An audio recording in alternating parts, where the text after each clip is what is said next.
And here is the Writer's Almanac for Wednesday, May the 13th, 2020. Today is the birthday of the novelist and travel writer Bruce Chatwin, born Sheffield, England in 1940. He worked as a porter for Sotheby's auction house, developed an eye for art, and became an expert on the Impressionists and became a director of Sotheby's. He was having eye problems. He took off for Sudan, where he lived with nomadic tribes for a time. Studied archaeology, got a job as a writer for the London Sunday Times magazine, and then headed off for South America, for Patagonia. Traveled around for months, taking notes in his black moleskin-like notebook, and came out with a book in 1977, In Patagonia, which quickly became a classic in the field of travel writing. Although there were people living in Patagonia who disputed the accuracy of some of Bruce Chatwin's accounts. 10 years later came his big best-selling book, The Songlines, a work of fiction about the protagonist, Bruce, who travels around the Australian outback, studying nomadic peoples and the songs they sing. He contracted AIDS around 1980, hid the fact, said that he'd gotten sick from a bat bite or that he had a rare Chinese disease.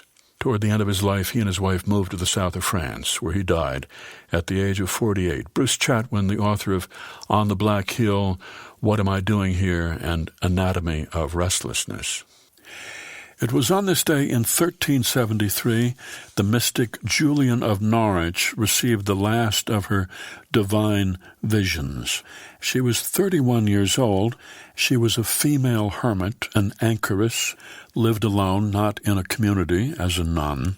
It was a dramatic time in England in the late 14th century. The Black Death had killed at least a third of the population. There was famine, crop failures. The Catholic Church was falling apart. England was at war with France. And Julian of Norwich decided to withdraw from society for a life of religious solitude. She became seriously ill. She was near death. And then suddenly she began experiencing visions. She had 16 visions of God, and she was healed.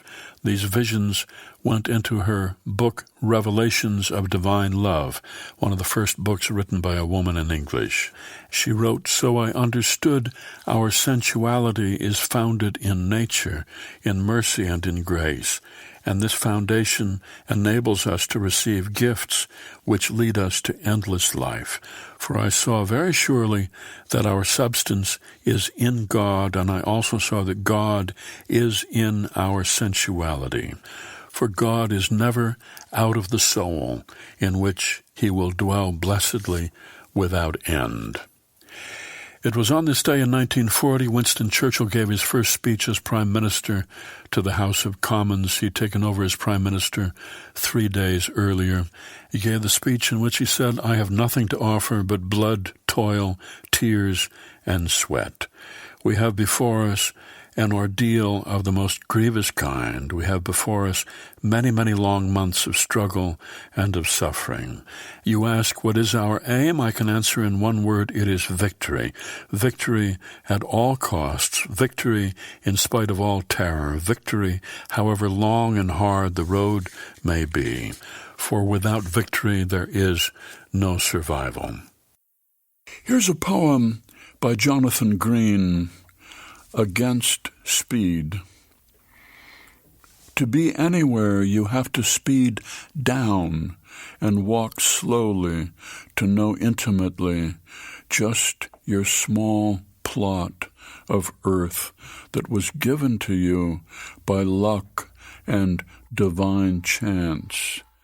Driving by, so many racing beyond the speed limit, you learned nothing except life has passed you by.